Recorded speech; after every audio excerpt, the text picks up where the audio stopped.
Bonsoir à toutes et à tous, soyez les bienvenus sur Monaco Info. Je suis ravi de vous retrouver pour une nouvelle semaine et donc une nouvelle édition avec une page sport concernant les résultats du week-end. Nous recevrons Thomas Riquet, le président de l'ASM Rugby, le club qui a organisé ce samedi la 3e édition du Rugby Solidaire Challenge au profit de l'association 3 petits pas pour Jade. Les rugbymen de l'ASM qui ont également ce week-end remporté leur match aller des 32e de finale du championnat de France dans l'optique d'accéder à la Fédérale 2. Les premières rencontres de la Maison de Vie viennent de se tenir à Carpentras. Cette maison de vie, créée par la princesse Stéphanie, accueille depuis des années des personnes vivant avec le VIH et qui souhaitent se ressourcer. Pour ce premier rendez-vous d'échange, la thématique était le vieillissement chez les seniors vivant avec ce virus. L'ASBM a proposé de nous faire vivre la vie en rose du 8 mars au 8 mai, en cette période un peu morose entre la crise sanitaire et la crise diplomatique internationale. Eh bien, un dîner Rose is the Future vient d'être organisé au sein de la piscine intérieure du Monte Carlo Bay. Et pour clore ce journal, vous écouterez Estelle Massé, la responsable des actions culturelles de l'Institut audiovisuel de Monaco, à l'occasion des rendez-vous de la petite salle, samedi à 15h, consacré cette fois au cinéma à Nîmes. Nous retrouvons Julia Vial pour un tour complet de l'actualité sportive en principauté, avec notamment la victoire de l'AS Monaco FC face à Angers ce dimanche lors de la 35e journée de Ligue 1. Bonsoir Julia. Bonsoir Fabien, bonsoir à toutes et à tous. Et de 7, encore une fois dans un grand jour, l'AS Monaco a signé ce dimanche face à Angers un 7e succès consécutif, confirmant son statut d'équipe la plus en forme parmi les 5 grands championnats européens. Les Rouges et Blancs n'avaient plus signé une telle série de victoires en Ligue 1 depuis janvier 2021. Pour leur prochain match, les hommes de Philippe Clément iront défier Lille dès vendredi à 21h avec l'objectif de poursuivre leur sublime dynamique et de signer peut-être une 8e victoire d'affilée et ainsi s'installer définitivement, Fabien, dans le top 3 du classement de la Ligue 1. Nous suivrons cela. On poursuit ce point avec du basket féminin et le MBA qui prend un peu plus la direction de la Ligue 2 grâce à une belle victoire. Dans le mini-championnat de play-off à 4, le MBA se devait, Fabien, de l'emporter à Sceaux pour ne pas se faire distancer dès la première journée. Eh bien, c'est chose faite puisque les joueuses d'Alexandra Tchangoué ont maîtrisé leur rencontre de bout en bout 67-57. Le 7 mai prochain, elles recevront le Havre avec la ferme intention de l'emporter pour être seule deuxième au classement. En effet, je vous rappelle que ce sont les 2 premières équipes qui accéderont à la Ligue 2. Toujours en basket féminin, Julia, mais dans un autre club. Victoire de l'ASM contre Saint-Chamond. Le Final Four du côté de Roquebrune-Cap-Martin se rapproche pour la Nationale 3 de l'AS Monaco. Les filles de Christelle Jouandon ont gagné leur match aller face à Saint-Chamond au gymnase scolaire Louis II. Score final 75-53 en faveur des Monégasques. Une victoire écrasante donc qui leur permet d'aborder avec sérénité le match retour puisqu'il faudra au pire ne pas perdre de plus de 22 points à l'extérieur, Fabien. Ce samedi s'est tenue la dernière journée des matchs de poule du top 12 de gymnastique. Monaco, accueilli à l'autre bout de la France par les Madeleinois, ont su renverser la tendance du match aller. En effet, Fabien, en remportant 3 duels à chaque agré, les Monégasques n'ont pas reproduit l'égalité qu'ils avaient connue contre ce même adversaire en mars dernier. Le groupe a notamment pu compter sur un Julien Gobot en forme ainsi que sur Kevin Crovetto et leur recrue étrangère Ilia Kovtun qui ont tous les 3 remporté leurs 3 duels. Après celle de 2019, Monaco s'offre ainsi une seconde demi-finale dans son histoire en top 12. En revanche, la saison s'arrête ici pour la Madeleine qui se maintient tout de même dans le top 12 l'an prochain. Merci Julia pour ces infos sportives. On vous retrouve dans quelques instants, le temps de recevoir notre invité avec qui nous allons parler de rugby et de ses valeurs à travers une double actualité. Une opération solidaire qui a eu lieu ce samedi et la victoire dimanche 19-14 de l'équipe première sur la pelouse du RC Trignac en Loire-Atlantique dans le match aller des 32e de finale du championnat de Fédéral 3. Et pour évoquer tout cela, nous sommes avec le président de l'ASM Rugby, Thomas Riquet. Bonsoir. Bonsoir. Ce samedi a eu lieu au Stade Prince Héréditaire Jacques la 3e édition du Rugby Solidaire Challenge. Expliquez-moi ce que c'est que ce Rugby Solidaire Challenge. C'est un événement qui dépasse un peu le cadre sportif. Nous, en tant qu'association, en tout cas, on pense que c'est notre responsabilité, parfois, de passer un message qui va au-delà du simple aspect sportif, qui est le rugby. Effectivement, on éduque physiquement ses enfants, mais si parfois, dans le cadre du milieu associatif, on peut faire passer un message, et ce n'est pas les 2 dernières années qui vont me faire dire le contraire, effectivement, ça nous tient à cœur de le faire. Donc, une fois dans l'année, alors ça peut paraître pas grand-chose, mais en tout cas, on sait que nos enfants, ils y sont très sensibles, et les parents aussi. On essaye de solliciter un peu ses enfants sur autre chose que le simple rugby. Ouais, que s'est-il passé justement ce samedi? Comment ça s'est matérialisé?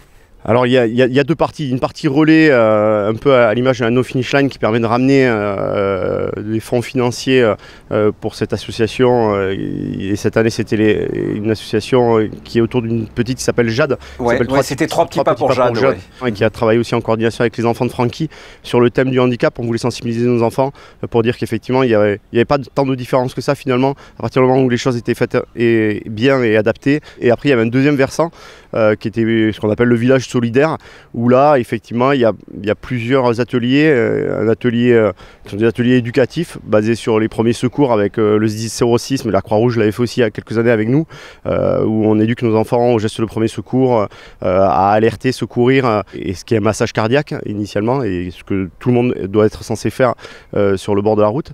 Et après il y avait la SMA, la Société monégasque d'assainissement, qui a sensibilisé les enfants sur la bonne attitude à avoir en tant que citoyen éco-responsable avec le tri sélectif, donc ça c'est important aussi.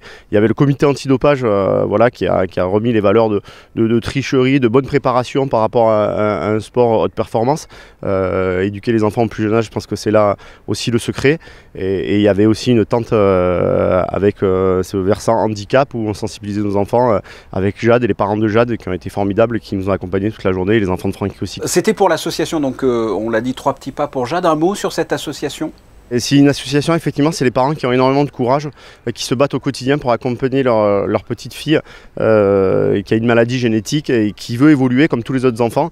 On parle de différence, mais il n'y en a pas, parce qu'aujourd'hui Monaco a les technologies et c'est les choses adaptées pour que ces enfants-là ils évoluent comme les autres. C'était une opération solidaire, on peut dire que la solidarité c'est une des valeurs du rugby. Le rugby c'est la vie, donc il y a tout ce qui va avec, toutes ces valeurs d'intensité, de partage, d'échange qu'on retrouve au quotidien, et on essaye d'éduquer nos enfants par rapport à ça. Et il faut savoir que dès le lendemain de ce challenge solidaire, hier, l'équipe première a joué un match important, le match aller des 32e de finale pour une accession en Fédéral 2 face à Trignac. Comment ça s'est passé? Ça s'est joué sur le finish, je crois. Oui, comme souvent cette année, nos joueurs ont fait preuve de beaucoup de caractère. Le staff avait bien préparé ce déplacement qui était quand même à l'autre bout de la France, qui n'est pas notre quotidien en tant qu'association amateur, même si on est habitué à ces phases finales, puisqu'on est monté 7 fois en 10 ans. Donc petit à petit, on s'est construit aussi une histoire, une identité qui nous permet d'aborder un peu ces événements avec beaucoup d'humilité, mais surtout beaucoup de détermination. C'est pas fini, on n'a fait que la moitié du chemin. Donc on va rester humble et on va bien préparer ce match retour à Monaco, où on espère une grande solidarité cette fois de notre public et beaucoup de monde qui viendra soutenir pour passer cette étape et s'offrir un match d'accession au niveau supérieur en Fédéral 2 qui correspond au plus haut niveau amateur et qui ancrerait vraiment l'AS Monaco Rugby comme une institution en rugby dans le sud de la France. Ouais, donc le match retour à domicile le 8 mai, on suivra ça sur Monaco Info. On a parlé solidarité de l'équipe première, parlons de la transmission. Un mot sur le club, ses équipes et ses licenciés. L'équipe première, effectivement, ce n'est que le fleuron de l'épée du club, mais il y a aussi des espoirs qui sont qualifiés, qui se sont qualifiés ce week-end en battant Strasbourg vers Rumilly, donc ils sont qualifiés directement en 16e de finale. Donc ça, c'est la preuve de la bonne formation monégasque et tout le travail qui est fait par les éducateurs au quotidien pour que effectivement ces enfants du territoire de la Principauté aient accès à ce rugby de très bon niveau. Il y a une équipe féminine aussi qui a fait un parcours fantastique. Ils ont été créés il y a 3 ans, ils sont rentrés en compétition l'année dernière et là cette année ils ont fait une année pleine. Et après il y a surtout le cœur de notre association qui est l'école de rugby. Et là il y a un travail de formation qui est fait, il y a de plus en plus d'enfants. On a maintenant 125 licenciés à l'école de rugby, 325 licenciés en tout. On fait partie du paysage monégasque. Voilà, le rugby a toute sa place en Principauté, ça c'est sûr. Thomas Riquet, merci d'avoir répondu à mes questions et félicitations parce que vous venez d'agrandir la grande famille du rugby. Vous venez d'être à nouveau papa. Bienvenue donc à la petite Charlotte qui n'a même pas 24 heures. Félicitations. Merci beaucoup. C'est vrai que c'était un week-end chargé pour moi en émotions et c'est pour ce genre de moment qu'on fait ce genre de choses. Merci beaucoup. Exactement. En tout cas. Je vous en prie. On retrouve Julia Vial qui connaît bien l'univers du rugby, mais là on va parler de toute autre chose dans ce deuxième point info. Nous parlons, Fabien, à présent de coopération internationale dans le cadre de la visite du service d'information et de contrôle des circuits financiers à Rome et au Vatican. En effet, la délégation monégasque a pu échanger avec ses homologues italiens au cours de réunions de travail dans lesquelles les principales préoccupations étaient de renforcer la qualité de leur coopération et d'évoquer la situation internationale de l'application du règlement européen du gel des avoirs. La lutte contre le blanchiment de capitaux et le financement du terrorisme ont aussi été abordés.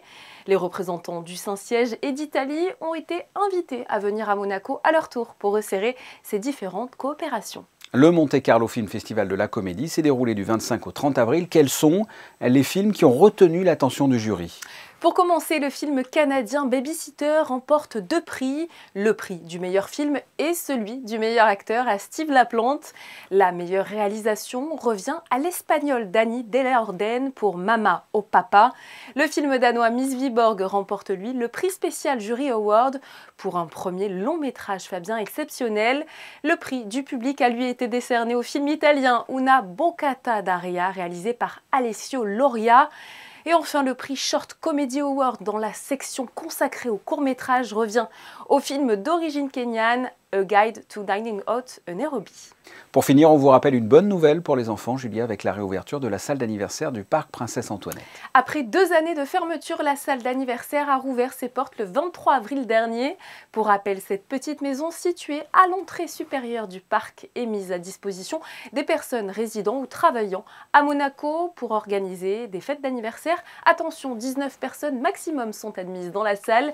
Les réservations, Fabien, s'effectuent directement auprès du service animation, joignable au numéro qui s'affiche juste en bas de votre écran. C'est noté. Les premières rencontres de la Maison de Vie viennent de se tenir à Carpentras. La Maison de Vie, vous le savez, c'est cette structure d'accueil de personnes vivant avec le VIH créée par la princesse Stéphanie. Et pour ce premier rendez-vous d'échange, c'est une thématique d'actualité qui a été au cœur des débats, le vieillissement chez les seniors vivant avec le VIH. Le reportage à Carpentras de Patricia Navarro et Sylvain Péroumal. Grâce à l'efficacité des traitements, la survie et la qualité de vie des personnes vivant avec le VIH se sont considérablement améliorées au cours des dernières décennies. Mais aujourd'hui, leur prise en charge reste un véritable enjeu de santé publique, car il s'agit d'une population qui a beaucoup souffert et présente une fragilité tant psychologique que physique. D'où la volonté de lancer une réflexion autour de cette thématique pour les premières rencontres de la Maison de Vie, ce lieu qui, depuis près de 12 ans, sous l'égide de Fightheads Monaco, offre à ses résidents soutien, conseil et bien-être. Et pour nourrir les échanges, une étude a été menée auprès de seniors et de seniors vivant avec le VIH pour déterminer de quelle manière ces deux populations appréhendaient le vieillissement et ses conséquences. Je dirais que le principal enseignement qui nous a vraiment interpellés dans l'analyse des résultats, c'est que le fait de vieillir avec le VIH, c'est avant tout le fait de vieillir. Et donc, le VIH en tant que tel est une pathologie chronique, mais qui aujourd'hui médicalement est bien prise en charge. Et finalement, les problématiques liées au vieillissement chez les seniors VIH, ce sont les mêmes que celles des seniors, c'est-à-dire rester autonome physiquement, mentalement, financièrement, pouvoir pratiquer des activités, sauf que la situation est amplifiée chez les seniors VIH du fait de la pathologie, notamment une fragilité financière, parfois aussi un sentiment peut-être d'exclusion sociale un peu plus important chez les seniors VIH. Des problématiques identiques donc, mais qui ne doivent pas faire oublier les difficultés rencontrées par les seniors vivant avec le VIH, mais des difficultés qui les ont aussi rendues plus résilientes face à la vieillesse, qu'elles ont peut-être mieux préparées par rapport à la population générale. Il y a deux priorités dans la lutte contre le VIH. La première lutte, c'est bien sûr une lutte essentielle, c'est éradiquer l'infection VIH. La deuxième priorité, c'est bien vieillir avec le VIH. Et encore une fois, il ne faut pas oublier que plus de 50% de la population actuelle a plus de 50 ans. Et donc ces gens-là, ils vont vieillir et ces gens-là, ils vont avoir des aspirations à bien vieillir. Et on a les moyens médicaux, mais pas que médicaux, pour pour faire qu'ils vieillissent bien. Médecins, psychologues, coordinateurs régionaux de la lutte contre le VIH, représentants d'associations ont ainsi débattu ensemble le temps d'une journée des problématiques rencontrées par les seniors vivant avec le VIH.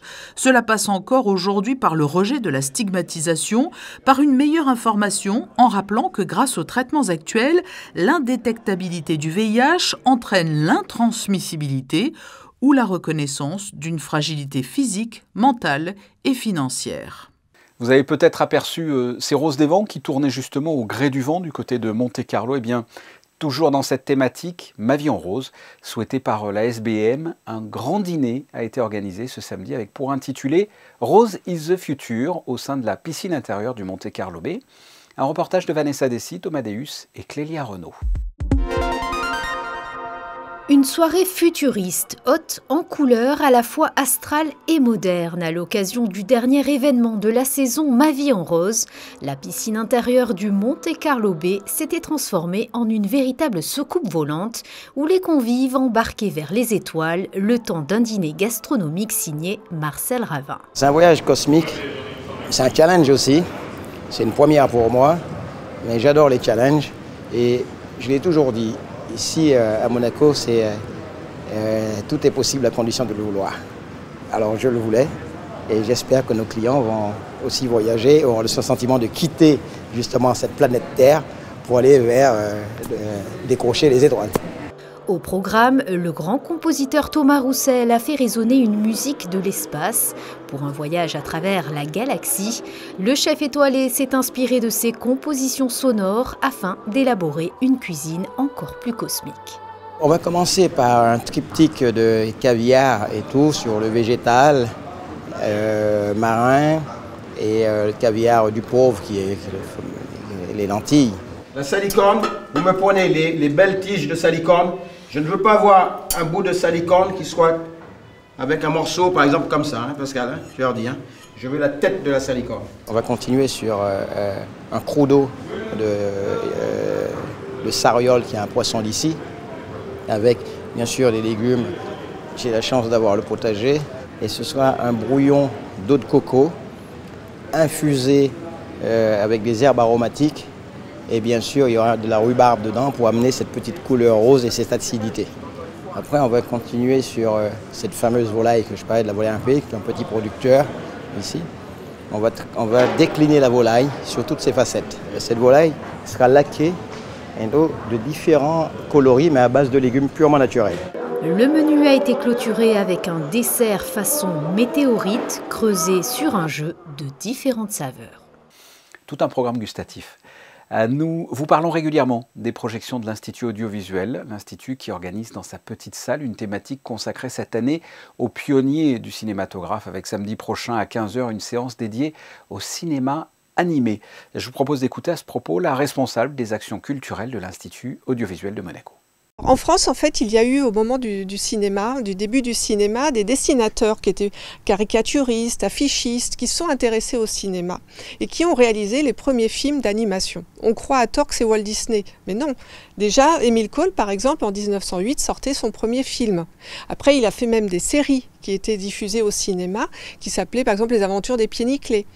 Donc voilà, il y a eu aussi Bécassotte, et on va montrer ces premiers films-là qui étaient d'une très grande variété d'histoires. On pouvait aller aussi bien suivre des adultes que des petits-enfants. Et voilà, donc c'est toutes ces histoires. Il y a Marius Augallo qui a fait de très beaux films. Marius Augallo, par exemple, on le connaît parce que c'est lui qui avait inventé Bidendum des pneus Michelin. Ça a donné lieu même aux films publicitaires.